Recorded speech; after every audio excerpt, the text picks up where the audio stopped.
আমি শর্মিলা রেসিপি বেঙ্গলে সবাইকে স্বাগত। আজকে একটি ঘরোয়া রেসিপি, যেটা হচ্ছে আলু ডিম দিয়ে, আর সঙ্গে আছে শুকনো লঙ্কা, যেটা আমি সেদ্ধ করে নিচ্ছি গ্রেভিতে কালার আনার জন্য। আর এদিকে আমি শিলে রেখেছি কিছুটা রসুন, আদা আর কাঁচা লঙ্কা, যেটা আমি শিলে বেটে নেব। এটা অল্প পরিমাণ, মিক্সি জারে বাটা হবে না, মানে পেস্ট করা হবে না, এই জন্য শিলে দিয়েই আমি বেটে নিচ্ছি। আর শিলে দিয়ে বেটে নিলেই ভালো হয়, কম হলে মিক্সি জারে বাটাটা হতে চায় না, মানে পেস্ট হতে চায় না ভালো করে, এই জন্য। আর এদিকে আমি মিক্সি জারে দিয়ে নেব পেঁয়াজ, যেটা আমি মোটা মোটা করে কাট করে রেখেছি, এটা আমি পেস্ট তৈরি করে নেব। আর এখানে আমি রেখেছি টমেটো আর শুকনো লঙ্কা, যেটা সেদ্ধ করে নিয়েছিলাম একসঙ্গে পেস্ট করার জন্য। এদিকে আমি পেঁয়াজ পেস্ট করে নিয়েছি। আর এইবার একটা পাত্রে রেখে এদিকে আমি টমেটো আর শুকনো লঙ্কা একসঙ্গে পেস্ট তৈরি করে নেব। দেখো বন্ধুরা, পেস্ট করে নিয়েছি, যেটা মনে হচ্ছে টমেটো কেচাপের মতো, এর জন্য কালারটা আসবে খুব ভালো। আমি ডিম দেখো খোসা ছাড়িয়ে নিচ্ছি, সেদ্ধ করে নিয়েছিলাম, যেটা সেদ্ধ হওয়ার পর ঠান্ডা করে নিয়েছি, এবার খোসা ছাড়িয়ে নিচ্ছি। আর এদিকে খোসা ছাড়িয়ে আমি কিন্তু চাকু দিয়ে একটু একটু করে কাট লাগিয়ে নেব চারিদিকে।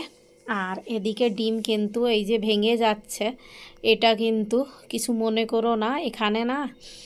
এখানে হচ্ছে শ্রাবণ মাসে ডিম মাছ মাংস খায় না, এই জন্য এরা ডিমটা কম রাখে আর ডিমটা শুকিয়ে যায়, যেটা বা সেই জন্য এই ডিমগুলো ভেঙে যায় মাঝে মাঝে।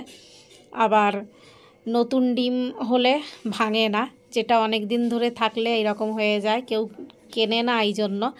আর এদিকে আমি ডিম আর আলু, যেটা আলুও সেদ্ধ করে নিয়েছিলাম, হলুদ আর একটু কাশ্মীরি রেড চিলি পাউডার কালারের জন্য মাখিয়ে নেব। ভালো করে মাখিয়ে কিছু সময় রেখে নেব। এই যে কিছু আমি গরম মশলা নিয়েছি, যেটা আমি থেতো করে নিচ্ছি ভালো করে, যেটা অয়েলের উপর দেওয়ার জন্য আমি রেখেছি থেতো করে। এখানে কড়াই বসিয়ে নিয়েছি, আর এদিকে আমি থেতো করছি, আর অয়েলও দিয়ে নিয়েছি কড়াইতে, সামান্য একটু লবণ দিয়ে নিয়েছি। এবার ডিমগুলো আমি আগে ভেজে নেব অয়েলে দিয়ে। এদিকে ডিম কিন্তু অয়েলে দিয়ে আগে ভেজে নেব, তোমরা চাইলে আলুও আগে ভেজে নিতে পারো, কোনো ব্যাপার না, যেটা তোমাদের পছন্দ। আমি আগে ডিমই ভাজি, কেননা আলু ভেজে ডিম দিলে ভেঙে যাওয়ার চান্স থাকে। আর এদিকে আমি দেখো ডিমগুলো কত সুন্দর কালার এসেছে, আমি ভেজে নিয়েছি। এবার একটা একটা করে নামিয়ে নিচ্ছি। দুটো ডিম কিন্তু আমার ভেঙে গেছিলো, তোমরা দেখেছই। এদিকে আরেকটু অয়েল দিয়ে নেব কড়াইতে। অয়েল দিয়ে আমি আলুগুলো ভেজে নিচ্ছি ভালো করে।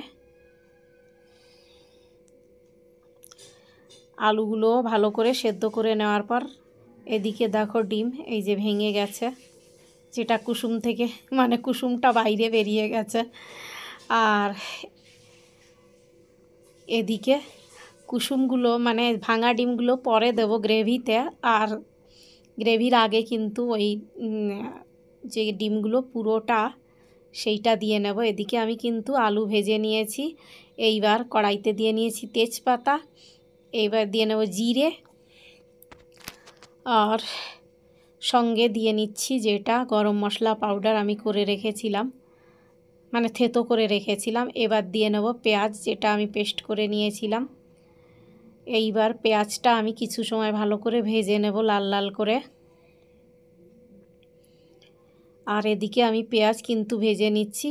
এইবার পেঁয়াজ একটু ভাজা হয়ে গেছে, দেখো লাল লাল হয়ে গেছে। এইবার সামান্য একটু চিনি, গ্রেভিটা ব্যালেন্স বা সবজিটা মানে একটু কালারের জন্য দিয়ে নিয়েছি।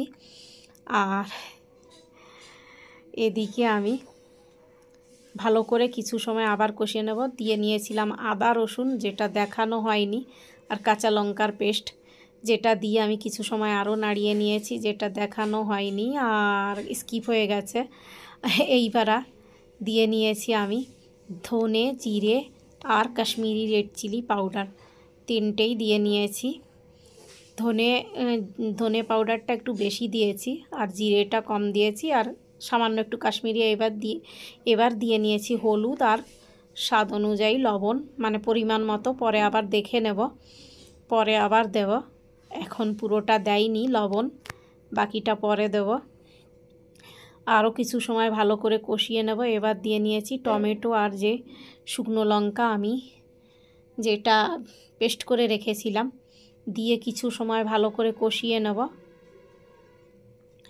কড়াইতে দিয়ে।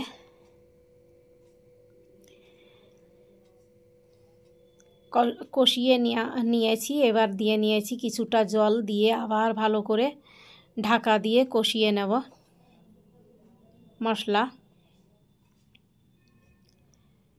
ঢাকা দেওয়ার পর কষিয়ে নিয়েছি। এবার দেখো অয়েল ছেড়ে দিয়েছে, তখনই আমি আলু দিয়ে আবার কিছু সময় কষিয়ে নেব। দেখতে পাচ্ছ কত সুন্দর একটা কালার এসেছে। এইবার এইভাবে ঢাকা দিয়ে কিছু সময় আলু কষিয়ে নিয়েছি। এবার আমি যে ডিমগুলো ভাঙিনি, 4টে ডিম যেটা ভাঙিনি, সেই 4টে ডিম আমি এর ভেতর দিয়ে আলুর সঙ্গে কিছু সময় আরও কষিয়ে নেব। যতটা কষাবো ততটাই মানে সবজি, যে কোনোই সবজি হোক কষালেই ভালো লাগে। আর ভালো করে কষিয়ে নেব। তারপর ঢাকা দিয়ে দেখো কষানো হয়ে গেছে। এবার আমি গরম জল দিয়ে নেব, আরও কিছু সময় একটু নাড়িয়ে। গরম জল দিলে ভালো হয়, কোনো সবজি হোক গরম জলটাই বেশি ভালো হয় দিলে। এইবার আমি যে এটা ভাত রান্না করি, সেই জন্য আমি গরম জলটা আগে থেকে করে রাখি, সেই থেকে আমি এইবার জল দিয়ে নেব।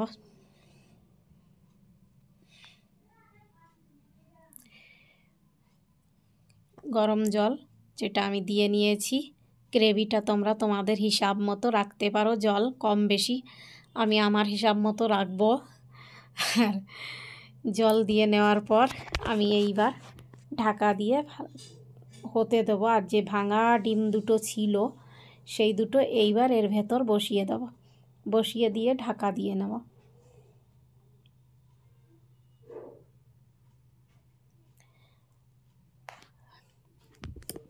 ডিম এই যে আমি বসিয়ে নিচ্ছি, এর উপর থেকে আমি কুসুমটা এর ভেতরই বসিয়ে দিচ্ছি। আর এইবার ঢাকা দিয়ে হতে দেব। আর বাকিটা লবণ আমি পরে দেখে নেব, তারপর দেব। লবণও আমি দিয়ে নিয়েছি, যেটা আমি দেখাইনি, আমার হিসাব মতো আমি দিয়ে নিয়েছি। তোমরা যে হিসাবে লবণ খাও সেই হিসাবে কিন্তু লবণটা দেবে। আর গ্রেভিতে জলও তোমাদের হিসাব মতো দেবে। হয়ে এসেছে।